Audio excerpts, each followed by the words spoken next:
Well, welcome everybody to today's class for the Maine Masonic College. Let me just quickly explain a little bit here about the Maine Masonic College. Since its founding in 2005, the Maine Masonic College has worked on developing qualified faculty to share their personal expertise and their dedication to learning. It's the college's goal to offer 2 classes a month free of charge, with the majority of these classes open to the general public. In addition, there are the 2 semi-annual events. One is the Celebration of the Arts and Sciences. The second one would be the College Convocation. And at each of these, we feature prominent guest speakers who are leaders in their fields. The college also, in addition, I don't know if everybody knows this, but we've developed strong educational partnerships outside of the craft also, specifically with the University of Maine Honors Program, and we engage with them every year. They have been guest speakers many times at our events. We also support the UMaine Planetarium, and in the past have held events there, and I'm sure we will again. We take part in National History Day, and we provide some financial support and volunteer hours to youth betterment initiatives, particularly outside of the UMaine system into the high schools. And we are really just trying to kind of, as a group, support that love for learning across all ages. So one of the things is, as Masons, we know from our ritual about the importance of studying the 7 liberal arts and sciences. And although these were traditionally grammar, rhetoric, logic, arithmetic, geometry, music, and astronomy, in the modern world, they've really come to encompass a couple of other specializations like humanities, social sciences, and performing and fine arts as well. It's from that broad foundation that the Masonic College tries to create our programs, which usually include topics of interest to anybody with an inquisitive mind, whether you're a Freemason or not. So the classes sometimes may be limited to Masons. We would always make that clear ahead of time. It might make reference to lessons we might have learned in the craft, but it is also our goal to academically engage with anybody in the general public, particularly just to kind of, get a better understanding. The college motto states, and you will see it later, that to bring more light is what we try to do. And we try and do that to everybody that we meet. All right, well, today's class is a illustrated lecture that's going to use 4 works of art, and they were created by Alvan Fisher in 1835, Fitz Henry Lane in 1856, John Martin in 1865, and James Eric Francis Sr. in 2020. To consider or reconsider how we understand the lower Penobscot River from modern-day Bangor to Castine. Contemporary Indigenous vitality has profound implications for how we understand colonialism in this region in the past, present, and future. And the presenter today is a great friend of mine, I'm proud to say. It's Liam Riordan. He's a professor up at Orono. Liam has been a faculty member at UMaine Orono since 1997, where he is the Adelaide and Allen Bird Professor of History.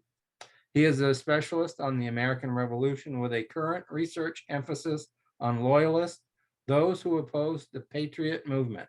He has also done extensive research and community engagement work about the Maine statehood era and its bicentennial celebration. In 2020, he received 2 awards related to his work: the Maine Historical Society Neil W. Allen Jr. History Award to recognize and honor outstanding contributions to the field of Maine history, and the College of Liberal Arts and Sciences Outstanding Faculty Member Award for service and outreach. He helps to organize National History Day in Maine, the statewide affiliate of a national research program for grades 6 through 12 students. And it's that National History Day that I actually met Liam at. And I had the great honor of actually being a judge with him last year. It's quite something to go and judge these students and have an expert next to you while you're doing that. I'm gonna turn it over to you, Liam, and let you do what you do best. Thank you for being here. Thanks, George. It's really a treat for me to be here. I appreciate the invitation. And I want to start by saying how much I appreciate the Maine Masonic College's support of that program, National History Day in Maine, which is a really terrific program for students from grade 6 through grade 12. It's sort of like a science fair for history, where these young kids who have a real passion for history do their own independent research and then share it with us as part of this contest. And so that is a statewide program in Maine that then sends students on to a national contest in Washington, D.C. every year. And both the financial support of the Maine Masonic College, but also the volunteering of many Maine Masons to serve as judges in the program have really been important to the vitality and success of the program. So I hope that some of you will consider judging this year. If you haven't before, it is really a great way to connect with these young students who love history. And we are doing the program via Zoom again this year, which has some drawbacks, but also has some advantages, since you don't have to travel to Orono to participate in the actual contest. And I think today's talk is also a good example of some of the benefits of Zoom, even though we're tired of it and I'm not getting a weak cup of coffee that I'd probably get if I was doing this in person somewhere in Maine on a cold, cold morning like it is this Saturday. It's pretty nice to just make it down to my study and turn on the heat a little higher and share this talk with you. So I'm going to switch over to share my screen so that you don't have to look at me quite so much. And I think that has successfully got the screen up large and us in a little gallery box on the side. I think, as George mentioned in the opening, I've been a professor of history at the University of Maine since 1997, and I'm an early American historian. So I teach a range of subjects from the colonial period through the Civil War, but my principal focus is on the Revolutionary era. And the talk I'm going to share with you today reflects one of the most dramatic changes in the field of early American history in the 20 or so years since I've been a professor at the University of Maine. And that is the incredible development of the field of ethnohistory, which is sort of a combination of the historical discipline and anthropology, as well as the rise of Native American studies as a really important way of understanding the early American past. And this has really been transformative to how we understand the place of Indigenous people in American history. And in particular, it has benefited from the leadership of Native American scholars and artists and activists in insisting on a reframing of traditional knowledge of how we understand the fundamental centrality of the relationship between Europeans and Indians around the long colonial project, and in particular, that colonial relationship continues to the present day.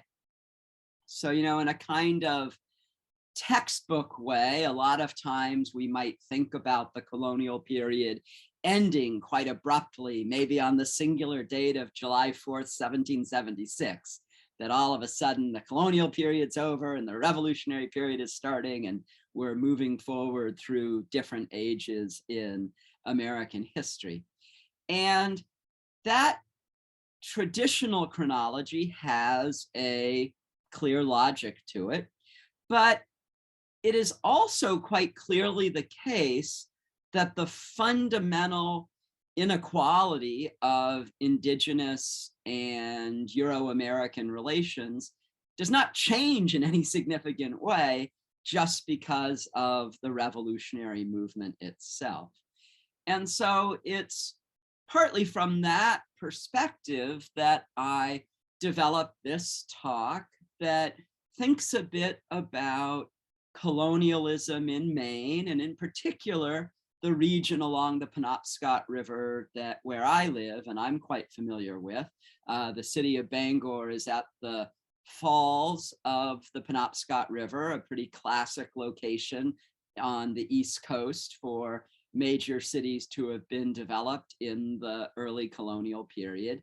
And then going down the river to Castine, a sort of coastal town that was a very important early colonial site. And I'll talk a bit about both of those locations as our talk goes on.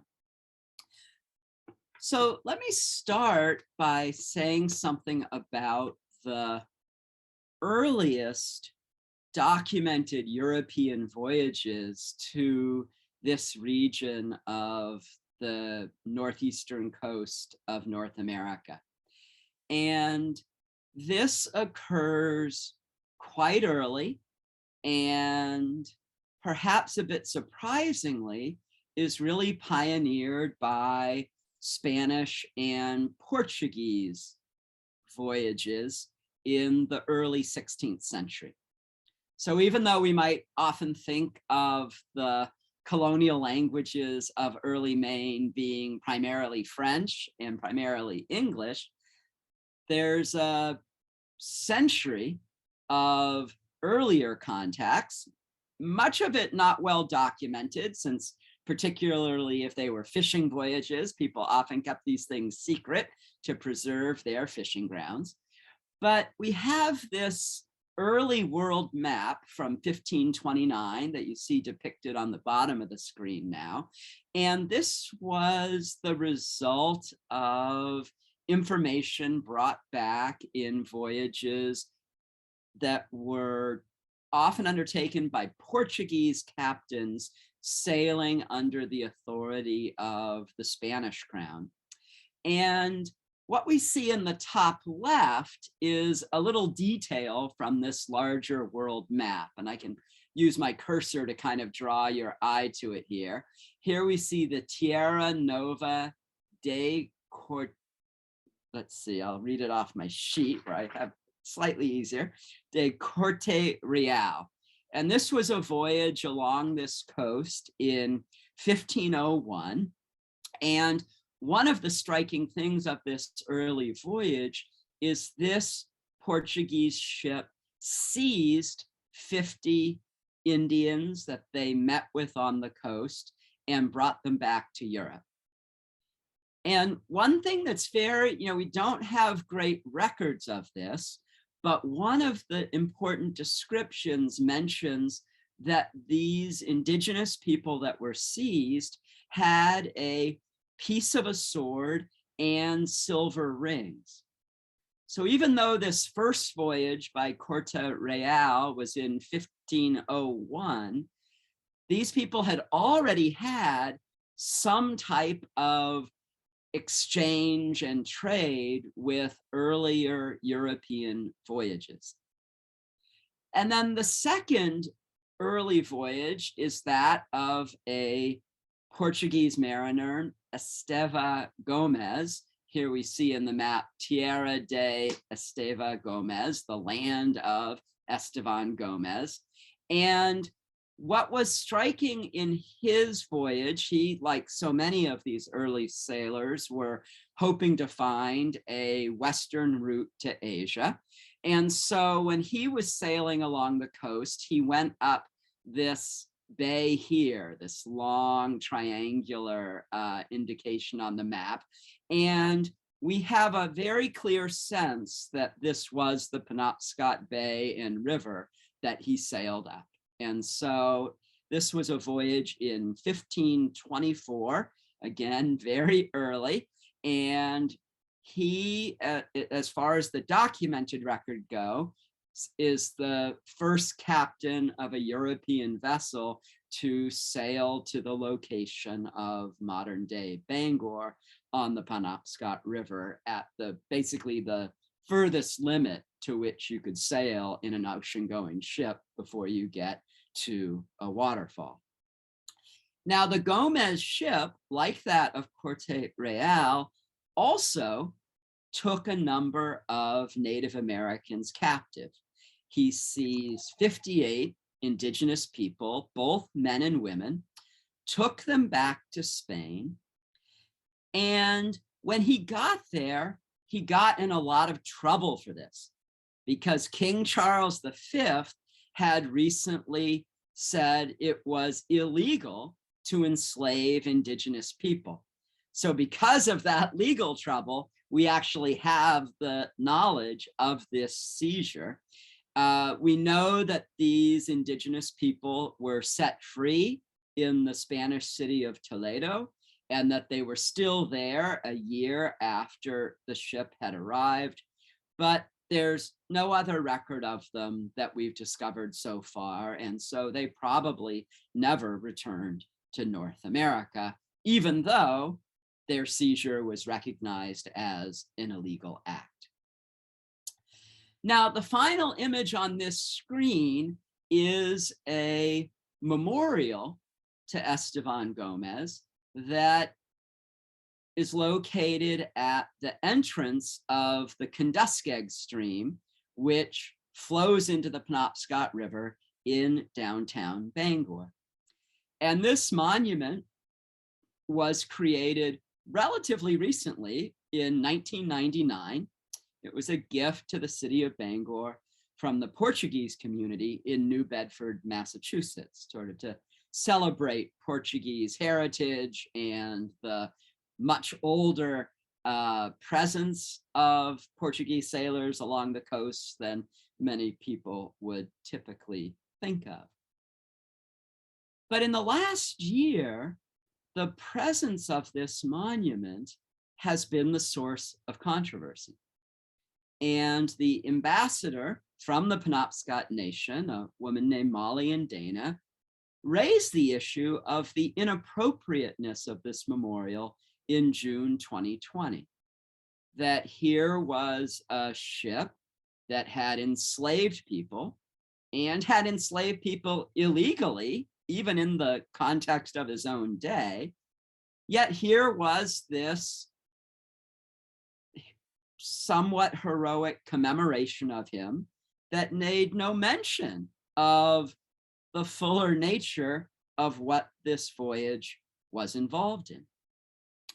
And so in a relatively short amount of time, the Bangor City Council decided to remove this monument, right? And this is part of a moment of contemporary American society that we are, I think, all familiar with at one level or another. We've seen dramatic removals of Confederate monuments and of Confederate flags from state flags just in the last handful of years. But here is another example of our reassessment of how do we remember our past in public spaces and what are some of the appropriate contours for that. So here's a photo of the monument being removed by a city work crew. Its location, at least as of last winter, I haven't checked recently, but there was that cross-shaped monument on the grounds of the Bangor Historical Society, where it will be reinstalled and reinterpreted in a more appropriate way. And in the bottom left-hand corner, that's the sort of park where you can vaguely, you could see the little cross in the back of that image. And there was also this interpretive sign that you can see has been graffitied. Someone has X'd over that. Not clear to me if that's just random graffiti or an actual political statement of opposition to the message on that board that was related to this early Portuguese voyage. Now, I want to switch to a very different sort of map to suggest a different way of thinking about the physical landscape of the northeastern corner of North America. And this is a map that was developed by a scholar named Lisa Brooks, who's a professor at Amherst College and also a person of Abenaki descent. If you go to her website on the Amherst College webpage, you can see a whole range of additional maps, quite fascinating, and that she's made publicly available. So I encourage you to do that. And one of the, I think, valuable things that a map like this does is that she is interested in thinking about the northeastern corner of North America as an indigenous place. And so rather than have familiar state, provincial, and national boundaries, she has taken those out and instead has placed identifying names of indigenous groups.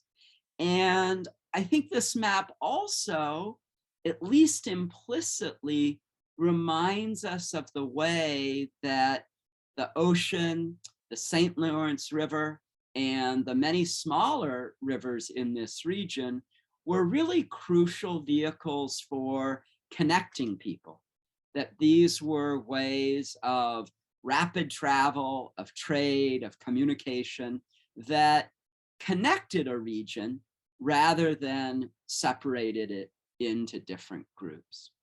I'll just highlight here the 4 main Wabanaki groups that we're most familiar with on the map. So we have the Penobscots here, Passamaquoddy here, Maliseet in their sort of contemporary cross-border location, New Brunswick and Maine, and then the Mi'kmaq Nation, whose traditional homeland was not just in this corner, but also stretched into peninsular Nova Scotia as well. So those 4 Wabanaki groups are quite familiar to people in Maine today.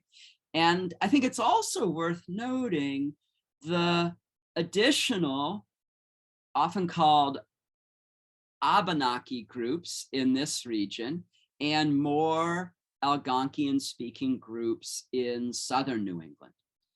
And it's really in southern New England particularly, but also the western Abenaki groups that saw some of the most destructive consequences of 17th and 18th century colonization, whereas the eastern Wabanaki groups, the Penobscot and the Passamaquoddy, the Maliseet and the Mi'kmaq, all 4 of those groups have maintained some unbroken and officially recognized possession of their traditional pre-colonial homelands. And that is really a remarkable thing to think about. I believe for Native American groups in the United States east of the Mississippi, the Penobscot and Passamaquoddy may be the only tribal nations to have retained sovereignty and recognized control over at least some portion of their traditional homeland. Now, part of the reason for that is the relatively late arrival of English colonization to indigenous spaces to the east of the Kennebec River, and particularly to the Penobscot River watershed and regions east of there. And I'm going to shift my focus now to more that Penobscot region area to think a bit about the emergence of colonialism here and the early and ongoing colonial relationship between Penobscot people in particular and the arrival of the English. So that colonial presence of English speakers in the Penobscot homeland starts with a critical and particularly traumatic moment in 1755. And this was part of the opening of the 7 Years' War in the region, or as it's often called in the United States, the French and Indian War. And it began with a proclamation by the Massachusetts government calling for a scalp bounty for Penobscot people. And this was not simply for warriors, but offered different prices for the scalps of women and children. That this was understood as a justified and necessary aspect of warfare against the Penobscot in the mid-18th century. So again, 1755, we are talking about almost 250 years after that initial voyage of Esteban Gomez up the Penobscot and his seizure of 58 indigenous people. And as you might imagine, this November 1755 proclamation by the Massachusetts government remains a scarring and pivotal memory for contemporary Penobscot people today. It's really in the wake of this war that we have the first lasting, permanent English colonial presence in the region, marked particularly by the construction of forts. So Fort Pownal is built in 1759 in modern day Stockton Springs. And then Fort George is built in 1779 in modern day Castine, sort of on the west and eastern shores of Penobscot Bay as it gradually funnels into Penobscot River. And both of those are historic sites today that are in striking locations and well worth a visit to try to think about the sort of military qualities of early English presence in this region. So I want to shift to the first of the four works of art that I mentioned as being central to my talk today, right? Sort of using artistic depictions to visualize colonialism and the relationship between Penobscot and English speakers in this region in particular. And this is a work of art by a contemporary Penobscot artist, and it uses the 1755 proclamation as the background for the work of art made just about 2 years ago. So here we see, it's entirely work done by hand, a very large painting. And James Eric Francis has reproduced that proclamation from 1755, and then has added this dramatic red figure and also the Penobscot word that stretches across the image that translates as "we walk on eternally." And so what I think James's art is doing here is testifying to the Penobscot's triumph over the genocidal goal of that 1755 proclamation.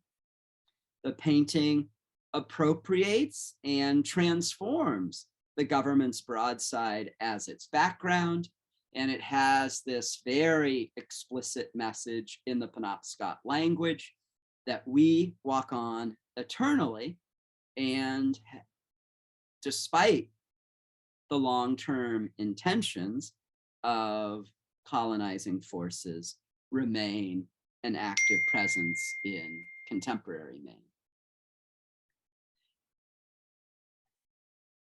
Now, that proclamation of 1755 attempted to do something in transforming the balance of power in the northeastern corner of New England and North America.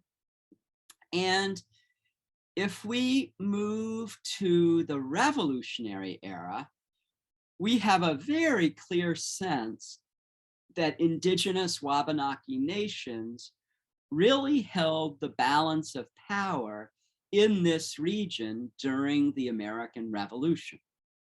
So even 20 or 30 years after that initial foray and the construction of these forts and the efforts of the French and Indian War, when the American Revolution began, it was absolutely crucial both for the Patriots and for the British to try and build an effective alliance with indigenous groups. And the great example we have of this is the treaty signed in Watertown, Massachusetts in July of 1776. And I've reproduced here part of the signatory page where we have a number of different leaders of the Maliseet Nation and the Mi'kmaq Nation signing their commitment to the patriot cause. And most of them are employing a sort of iconic depiction of their clan affiliation within those tribes. So these Maliseet and Mi'kmaq groups had traveled from modern day New Brunswick and modern day Nova Scotia all the way to Boston for part of this negotiation with authorities in Massachusetts. This is something that had been going on at this point for over a century. Long distance, state to state diplomacy between sovereign indigenous nations and the colonial government of Massachusetts. And one of the interesting things to note in this July treaty is this represents the first recognition of the Patriots as leaders of a new independent nation, right? This treaty negotiation had actually begun and news of the Declaration of Independence arrived during the negotiations in Watertown. And so they're sort of there at ground zero as representatives of the Mi'kmaq and Maliseet nations, recognizing the independence of the United States and agreeing to support the Patriots in their military effort to secure their independence from the British Empire. Now that Wabanaki alliance with the Patriots is one that is debated and challenged as the forces of the war early on particularly favor the British. But a crucial change occurs when the Patriots signed a formal diplomatic alliance with France in 1778. And for many Wabanaki groups and individuals in the late 18th century, they were more likely to speak French than they were to speak English. And many of them had been Catholic for several generations by the late 18th century. So the idea that France was allying with the new United States was something that really changed the balance of power and the nature of Wabanaki Patriot relations in the second half of the American Revolution.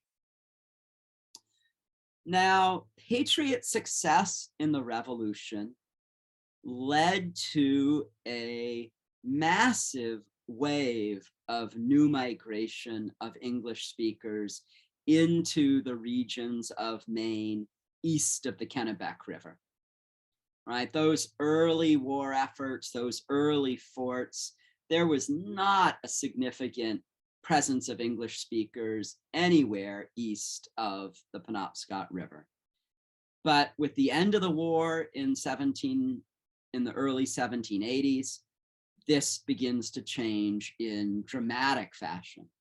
And so US independence and Maine statehood in 1820 both really accelerate colonization of the modern day region of Maine. And I want to turn now to the second of my four principal images of the Bangor region. This is by an artist named Alvan Fisher. He's the cousin of a sort of famous minister in Blue Hill named Jonathan Fisher. And when the artist, on a trip through Bangor in 1835, he created this sketch of the landscape on the Penobscot River, Penobscot stream, that bisects Bangor today into east and west sides.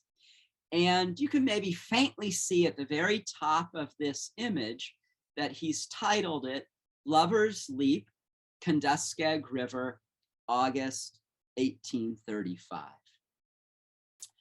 Now, this remains a prominent feature in the local landscape of Bangor today.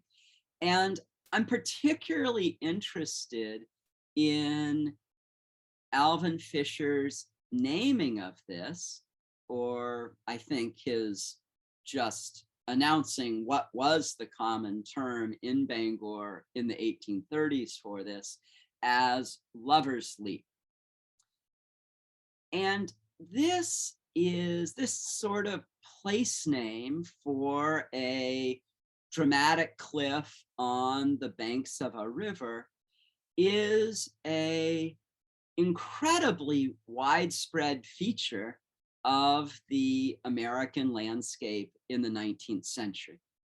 There are hundreds and even thousands of Lover's Leaps, not just in every state in the US, but as some people have said, there's hardly a town or city in the United States that does not have some type of Lover's Leap.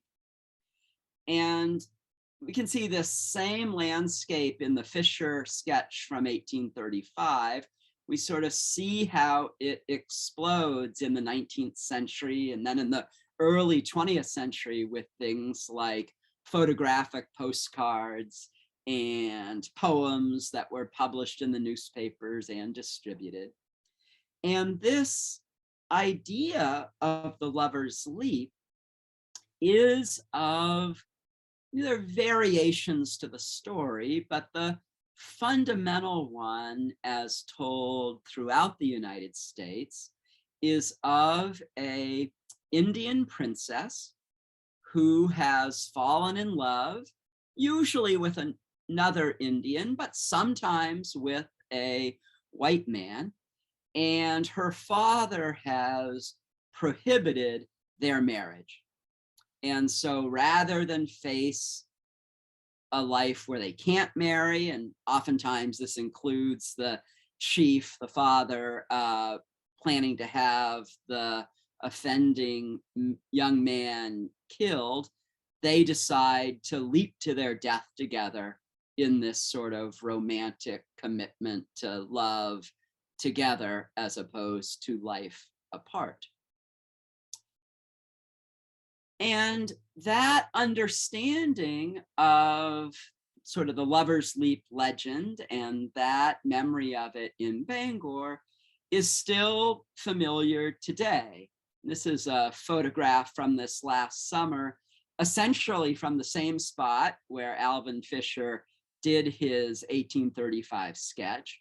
And on the right, you can see another one of these interpretive signs that repeats the legend of the star-crossed lovers jumping to their death and also names this little park alongside the Penobscot stream, Lover's Leap.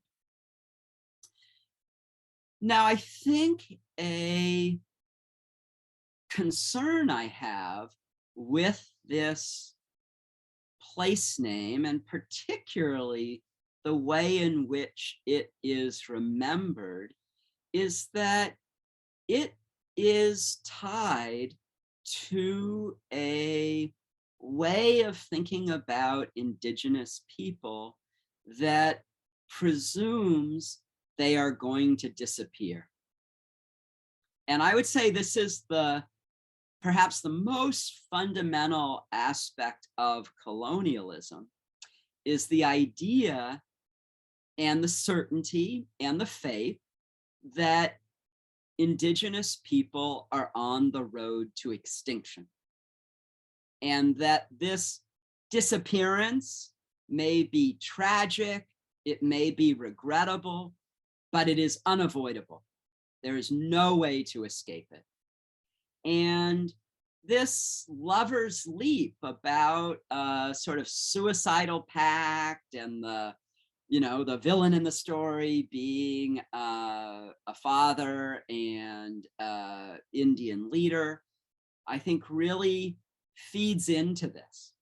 And so to have an interpretive sign in the 21st century that sort of repeats the legend without saying anything about the potential implications of it, without saying anything about actual Indigenous people who have historically had the Penobscot stream as part of their homeland and that continue to live and use the stream today, is really a shortcoming that we should rectify so as to more appropriately recognize the ongoing presence of Indigenous people in Maine and across the United States today.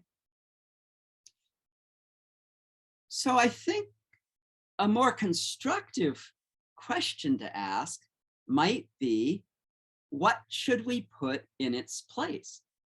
And I think this is the fundamental question of historical monuments and historical commemoration, right? There are an infinity of number of events and individuals and dates in the past that we can remember. Which are the ones that deserve heightened public attention? What is it about our past that we choose to remember? So one of the ones that I would suggest is that we draw on the scrapbooks and sketchbooks of a Bangor resident named John Martin, who was a very careful observer of his world and compiled several large volumes of clippings, of commentaries, and of sketches of the world of Bangor that he lived in through the better part of the 19th century. And these incredible objects have been purchased together by the Maine Historical Society and the Maine State Museum. They've fully digitized them. They are all accessible online. So if you're a Maine history buff, I encourage you to find your way to this incredible range of material. And I'm just going to share one example with you from his memory of participating in the 4th of July celebration in Bangor in 1865. And you can imagine what a exciting 4th of July this might have been, given that the Civil War had just ended successfully for the Union in April of 1865. So this is really a day of national celebration and of civic pride. He begins writing across the top here. So he's obviously clipped part of a newspaper account and then added his own narrative around the edges, that this was a day to be remembered with 50,000 people in which every member of my family participated, right? Parades, celebrations, and the newspaper clipping includes the description of an Indian regatta on the Penobscot stream. I'm going to read a little portion of it. So this is from the newspaper that he's clipped in reporting on the events of July 4th, 1865. Never was there an exhibition in Bangor so universally attractive as this. Its novelty drew a crowd of more than 20,000 people who covered the Kentuskeg Bridge and all the wharves and vessels and buildings between the bridge and the mouth of the Kentuskeg. The race was, moreover, a grand success. 5 canoes were entered for the several prizes, each manned by 2 of the noblest and most stalwart young men of the Penobscot tribe, all sinews and ambition and fire for the contest. So this was a canoe race down the Kentuskeg stream, across to Brewer, and then back from Brewer to the Bangor side. And it includes the names of the boats as well as the men paddling them. The general, and here I'll advance my slide because John Martin included an actual sketch of these canoes as they go and gave us a sense of the huge crowds that thronged the side, here on some kind of warehouse building with people on the roof and people on the stairs, all watching this race down the Kentuskeg stream. The General Grant was paddled by Stephen Stanislaus and Sabattis Paul. The General Sherman, paddled by Sabattis Solomon and J.M. Sakalexis. The General Sheridan by John Franzaway and Mitchell Pole Susup. The Sharpshooter by Sapiel Sakalexis and Louis Sakalexis. And the Penobscot Boy by Newell Nicola and Horace Francis. So for those of us in this region of Maine, those are some very familiar Penobscot names that we know into the contemporary day. In fact, Francis is also the name of the artist of the first image that I showed. So almost certainly some family relation between this 19th century Penobscot canoeist and our contemporary artist, James Francis. Now, I think there are all sorts of wonderful themes we could explore about this particular moment. The participation of Penobscot men in a July 4th celebration, the significance of canoes to Penobscot culture, both in the pre-colonial era, in the Civil War era, and indeed into the present. And for those of you who know the sort of canoe scene in Maine, you probably know that the Kentuskeg Stream Race is, almost certainly the single most famous and prominent aspect of the civic calendar in Bangor in the 21st century. So this suggests a whole different centrality of Indigenous culture to Bangor's history, but also to its present and indeed to its future.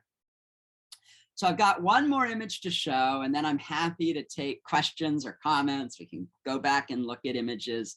But the final image is by a very famous 19th century American landscape artist, Fitz Henry Lane. And this is a detail from a larger landscape of the town of Castine. And there are a number of things that interest me about it. So the first is that his perspective in this portrait is from Fort George. So this is one of those military fortifications built in 1779 by the British, who controlled the town of Castine during the American Revolution. And it's worth pointing out that this town was not called Castine during the American Revolution. It's renamed that after US success in the war and to commemorate the French colonial presence here that began in the 1670s. So the Baron de Saint-Castine was a very influential French colonial figure who had arrived on the banks of the Penobscot Bay in 1670. He was an influential settler and trader. He was adopted into the Penobscot Nation and married a tribal member, And so this was really crucial to him being a cross-cultural leader in late 17th century Penobscot Bay. So the town is renamed Castine after the American Revolution, really as an act of remembering the importance of the French alliance in the American Revolution, but it connects to this earlier 17th century history as well. Now, the reason I picked this particular part of the image to highlight is the three female figures we see at the bottom center. And here, Fitz Henry Lane is depicting two Penobscot women on the right, dressed in Victorian style, selling baskets to an Anglo-American woman. And Wabanaki basket makers maintain a traditional cultural practice that adjusted to the new circumstances of colonization in the middle of the 19th century. So these Indian women are wearing Victorian clothing, and they're selling a kind of different style of basket that appeals more to American consumer purchasing tastes in the middle of the 19th century. But this is also a very traditional practice that predates the presence of Europeans in this region. And the peninsula where Castine is located is an important place to harvest sweetgrass for the making of these baskets. And in fact, the host of the artist in the town, the Stevens family, one of their family diaries noted the annual arrival of Penobscot family camps in the cove just below Fort George to gather sweetgrass in September of 1852. And again, this Wabanaki basket making tradition is both a extremely traditional practice, also one that is modified and transformed in the mid-19th century colonial era, and is one of the most prominent aspects of Wabanaki culture in 21st century society.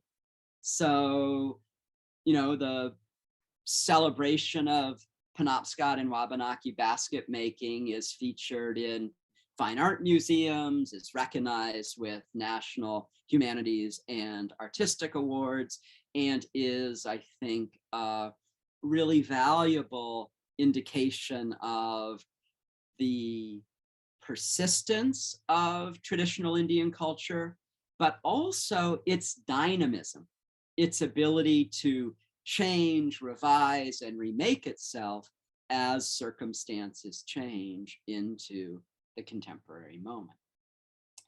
So here I've got all four images together so we can remember what they look like. I know I probably raced through a lot in a relatively short time period. And I guess the closing question I would ask of us all is, how does this set of four images help us to reconsider the meaning of colonialism, in particular in this lower Penobscot River and Bay region? They do, I think, suggest fundamental changes to the meaning of colonialism, shaped above all by contemporary Indigenous vitality. And I think this has important implications for how we should think about our past, about our present, and also about our future. And so the simple but essential point I want to make in closing my remarks is to reject the fundamental concept of colonialism in the belief of the so-called vanishing Indian, right? That idea that Indigenous people will somehow become extinct in the modern world is not an accurate one. Rationally, this belief doesn't make any sense, especially here in Maine, where Wabanaki people, nations, and traditions remain very strong. So thank you very much. I really appreciate the chance to share this with you on a chilly Maine Saturday morning.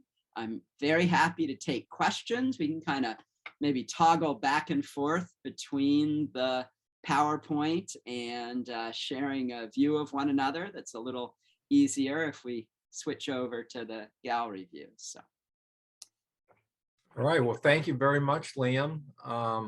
Anyone have comments or questions, feel free to unmute yourself and take advantage of this time we have Liam with us.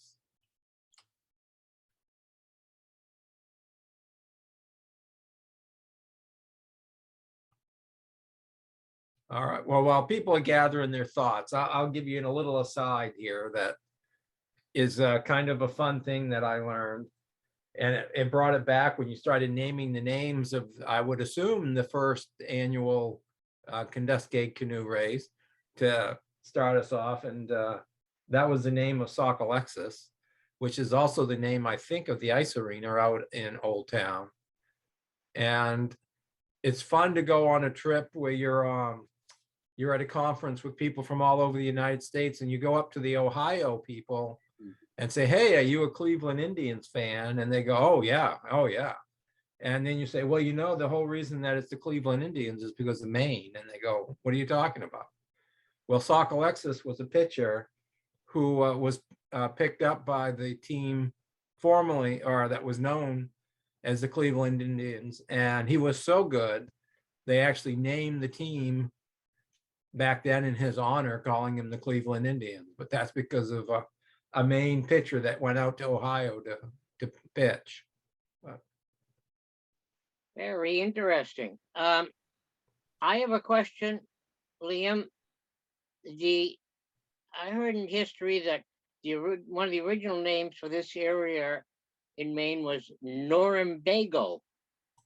Could you give us some insight on that? So you are right. That is one of the early names that Englishmen applied to the region. And I cannot really remember what its origins were or where it came from, but certainly there are Norumbega halls that last into the present. And sorry, I don't quite remember where that that particular place name comes from. Thanks. Then I've got a number two. You talk about lovers' leaps. Yeah. When I worked out in the Berkshires, I worked at a private school called Berkshire Academy. And behind the academy, there was a falls. Now, I can't remember if it's Bish Bash or Bash Bish Falls, but the story that goes with it is the exact same story that you delivered earlier. That's absolutely right. So there are not just hundreds, but thousands of lovers' leaps across the United States. And they all have, they're essentially the same story with these slight different wrinkles. And, I do think this is a great example of how we place ourselves in history. And, the impact of hundreds and even thousands of such sort of sites about the sort of voluntary deaths of Indian people, I think that is really a powerful part of this presumption of the vanishing Indian. And in fact, it's such a widespread story that Mark Twain makes fun of it in one of his publications in the 1880s. He says, everywhere we go, we've got these stories. He's, of course, a satirist and makes fun of it. Since Demetrios is here, I will also mention that this is also an ancient Greek story, that Sappho, the great poet, 2300 BC, supposedly leapt to her death because of an unrequited love to a boatman. So there's a kind of fundamental human story there about prohibited love and the passions of it, but it has a particular application in the 19th century related to Indigenous people that I think remains underexamined even in the contemporary United States. We just kind of normalize the idea of a lover's leap, and we've got a vague sense of this sort of story, but that it has some negative implications that deserve to be explained and explored a little bit more thoroughly. But on the lighter side, it's called Bash Bish Falls or Bish Bash Falls because it was supposed to be the sound of them making as they came off the cliff, Right. off the falls. Right. Mark Twain's joke is that the two that jump off of one cliff on the Mississippi, they land on her father and kill him. And he says, well, this is the only good version of the story I've heard. I think, Luke, I saw your hand up first. Yes, thank you very much, by the way, for this talk. It's very enlightening and interesting. And one of the things I'm curious about is the technique you mentioned about relooking at maps through hydrology and the geology of the area to get insights on the anthropology of people who were here before the colonialization. Do you know if this technique is being used in other places outside of New England? I mean, this technique could be useful in looking at ancient Europe or Asia, or even if you think about it, if you could look at sea currents, could it do anything for the South Pacific Islands and things along those lines where you may not have primary documents to research for the history, but you can at least use the science, the geology, the hydrology to make some inferences that may be easier than just taking a stab in the dark. You know what I mean? Yeah, that's a great comment, Luke. And I think that absolutely is part of exciting work that is more interdisciplinary in nature. A lot of, history traditionally was a very text-based sort of discipline where we looked at letters and papers and speeches as our core sorts of evidence. And, that's rich and valuable, and I treasure that, of course, but it also means you get certain voices that come through more strongly. And so absolutely environmental history and archaeology, this is really what archaeology does, right? Archaeologists, when they look at historians, they say, well, if all you do is look at what people wrote, all you're interpreting is the lies they said about themselves. You have to look at their material things to really understand what was going on. So you're absolutely right. It's a fascinating area. It's been very important in studying the slave trade, understanding the currents and how that led to particular patterns in the slave trade, host of other important possibilities. Thank you. I think DK, you want to ask your question? Well, yeah, it's kind of partly a comment as much as a question. But I'll start off by saying I really did enjoy your presentation. The last piece of art that you showed, the view from Fort George of Castine, to me was striking, and I suspect there's not too many people here who've stood in that spot. I've stood there quite a few times. I graduated from the academy. The thing that's striking to me is when you look at the date of that photo, there's a significant number of buildings in that, I said photo, in that piece of art that exist today. I mean, I recognize, a couple of those buildings that are still there. Obviously, the addition of a golf course and the academy itself changes quite a few things.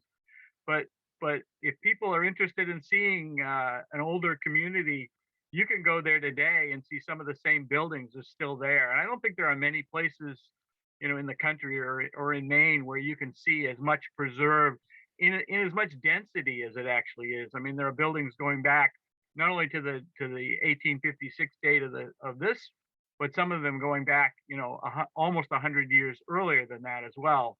Castine is a really interesting town. We used to have a class called Oceanic History when I went to school there, and the only unfortunate thing I would comment on that is I've never seen this particular piece of art, which it seems like if we studied a lot of the history and the fact that Paul Revere was there and the first naval battle that took place there and whatnot. But it's unfortunate that this is not something that we had seen in the history, and obviously we wouldn't have picked up on the fact that they were Native American women in the dress selling baskets to the white woman. So yeah, I really did appreciate that part of your presentation. I thank you very much.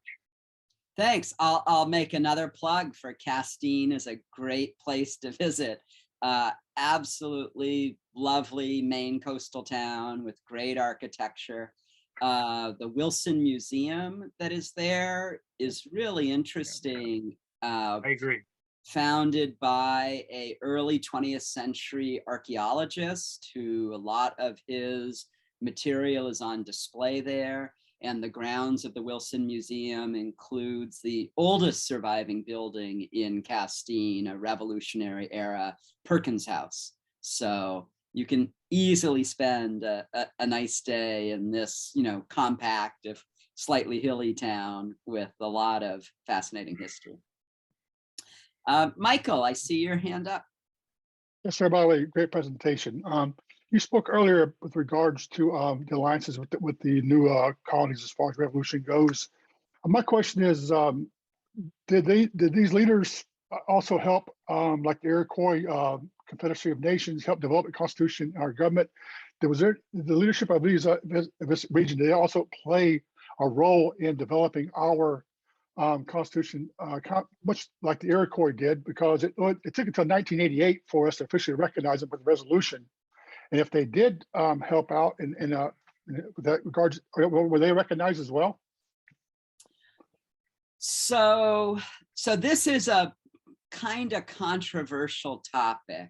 To what extent did the Iroquois Confederacy serve as a model for the framers of the US Constitution?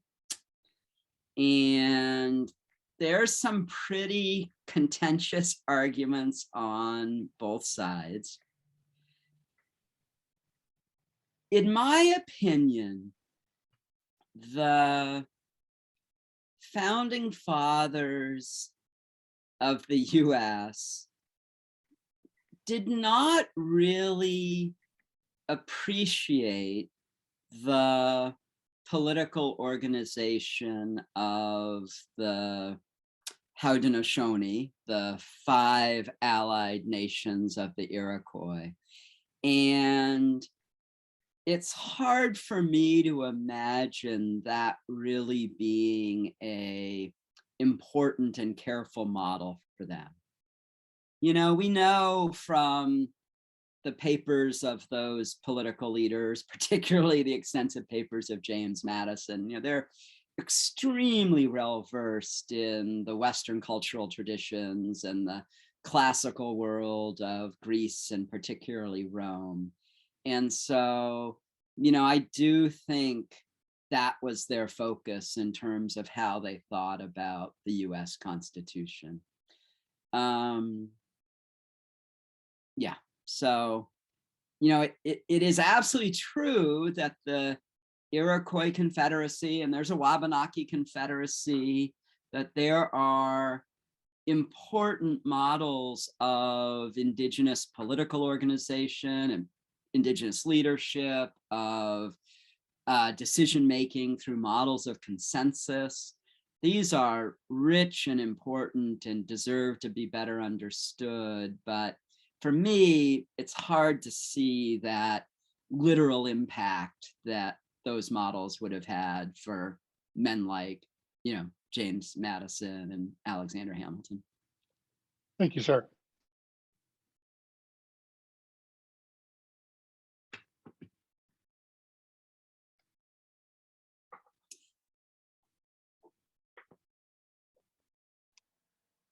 Liam, I'm jumping in again.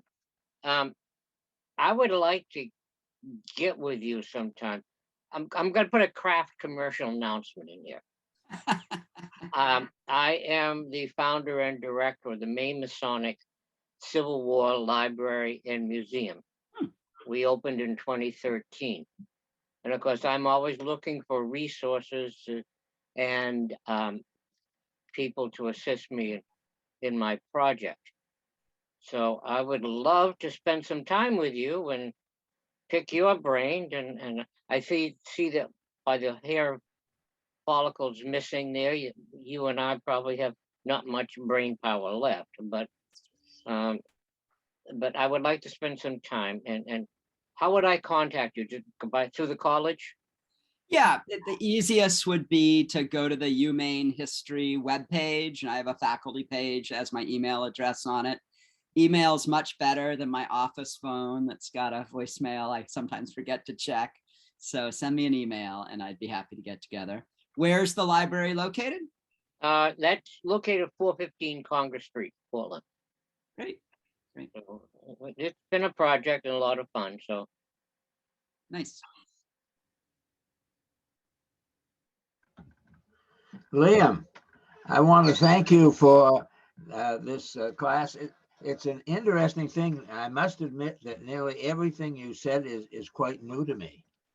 And so I'm especially grateful for that. One of the things that Masonically, I think we have failed to celebrate is the work of Park Holland, who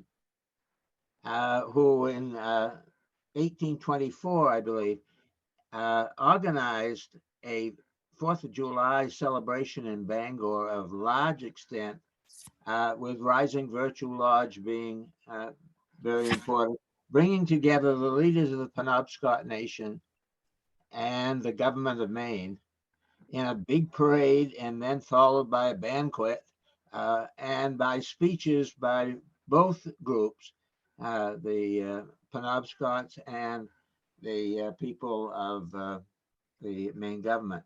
It's a wonderful example of the fact that people have repeatedly tried to bring together these two cultures in a meaningful way. And Park Holland was an old revolutionary veteran, an extraordinary surveyor.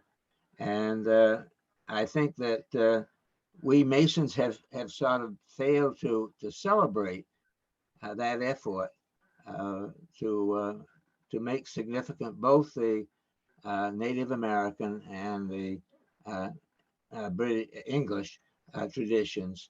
But anyway, I was reminded of that as you very skillfully helped us understand how much we really don't appreciate between these two cultures. Walter, so that was a Bangor celebration on the 4th of July in what year? 1824. It's very carefully covered in the Bangor Wigan Courier, if I remember correctly. So. And what was the name of the lodge? That's Rising Virtue Lodge in Bangor, and the name of the person is Park Holland. Yeah. Well, thanks for that. That's really fascinating. I was not aware of that. And Walter, it's great to hear your voice. I'm so happy that you were able to come today. And, you made the mention that a lot of this information is new. And I'll go back to what I said at the very beginning of my talk. This is really part of transforming understanding of how we can best think about early American history. And it is, I think, one of the sometimes surprising things is how much history changes. We might think that it's all kind of set in the past and it doesn't change at all. But ultimately, we use the past to better understand ourselves and to think about our own circumstances and where do we want to go in the future. And so that does suggest that having a sort of more fluid sense and a reconsideration of what in our past is worth remembering is really important. And I think that 1824 commemoration is a great example. I plan to look into that and see if my buddy Micah Pauling can tell me more about it.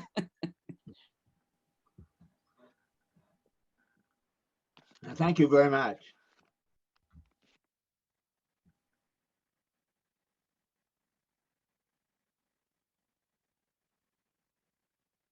right, I don't know if I'm back or not, because I've been in and out here for 10 minutes. But any other comments or questions for Liam? Yeah, Very Liam, interesting. Oh, Mark Pressey from California. Just wanted to say it was definitely worth getting up real early in the morning for this. I thought it was fascinating. I'm trying to learn more about Maine history and everything. We've got family that go back to the 1700s, I think, on Deer Isle, and I'm trying to learn more about that.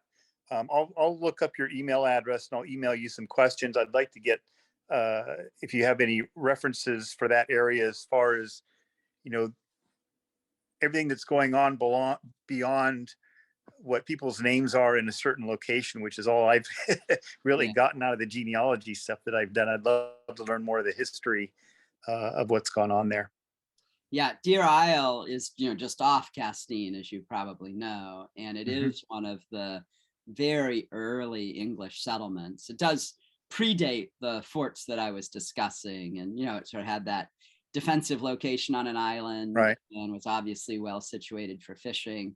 And Deer Isle has one of the largest populations in the region, well into the 19th century. So it's a fascinating place. So. Well, they have a Pressey village, so. Oh, they do. That's that's great. Yep. Well, I'll also say I'm a Californian, so you knew to come to. That's cool. Playing catch up in my Maine history since I got here in '97. Dude. Demetrius, I see your hand up.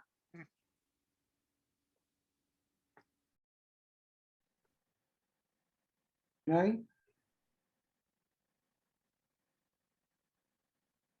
go ahead, Demetrios. Okay, thank you. Thank you for the interesting lecture, Liam. Thank you very much. I have one point and one question. One point is that I remember that Alexander the Great encouraged his soldiers to marry with local ladies in India and Persia, but I don't know what was the reaction of their parents. Right.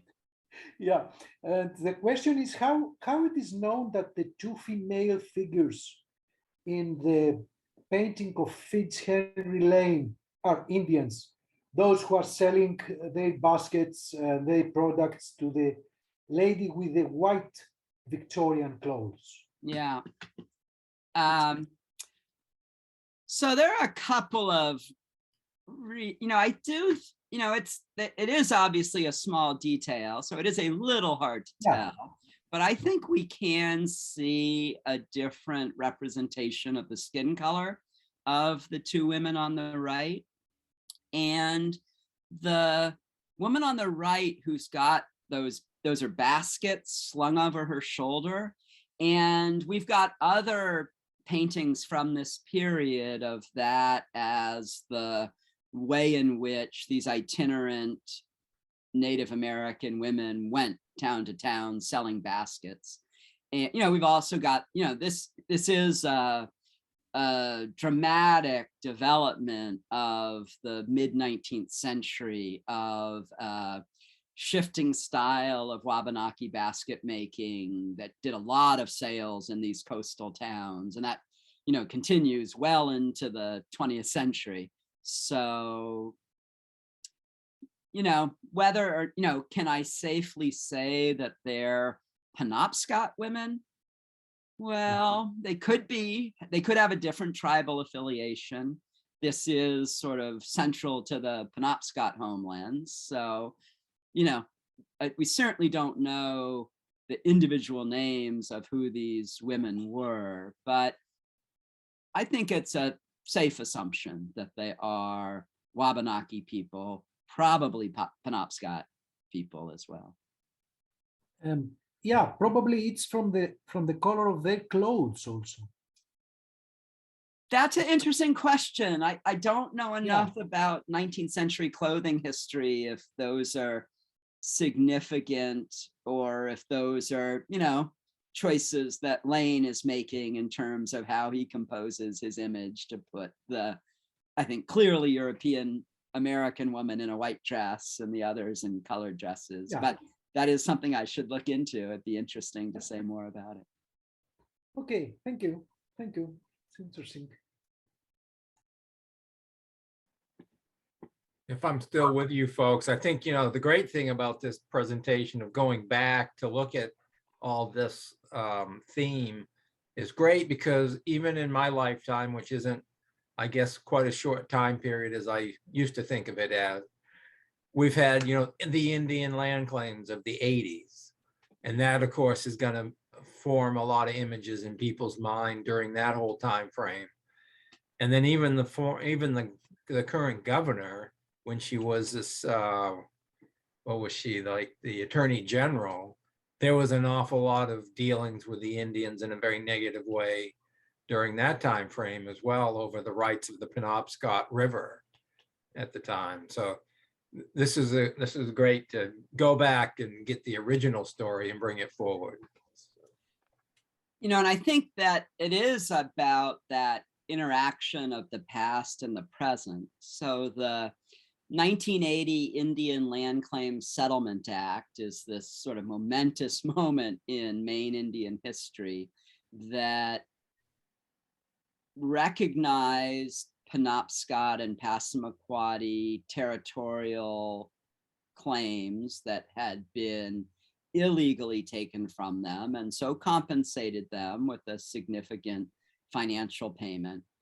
But in the language of that 1980 federal law was a line or a subsection that has proved quite controversial, that excludes Maine federally recognized Indian groups from having the same status as all other several hundred federally recognized groups in the United States. So that in Maine, the state has interpreted them to have the legal rights essentially of a municipality. And so this is really hotly contested right now. And those of you who read Maine newspapers probably know there was a big legislative proposal to try to rectify this, and the governor has opposed it. So, the place of Wabanaki nations, their relationship to the state, these are very pressing issues right now and going into the future. And that will, I think, require us to rethink more of our past and to make some of this that is not widely known better known as we go forward. Let's see. Brian, do you have your hand up? Yeah, I do. And great presentation, by the way. I'm going to throw something a little Masonically at you or anyone. Do you know if the Indian territories ever established any lodges there, or even non-Masonic, maybe just gatherings or organizations that came through those territories in Maine? Do you know if there's any record of that? This sounds like a Walter McDougall question to me. Oh no, don't put me in that category. No, I want Walter to answer it.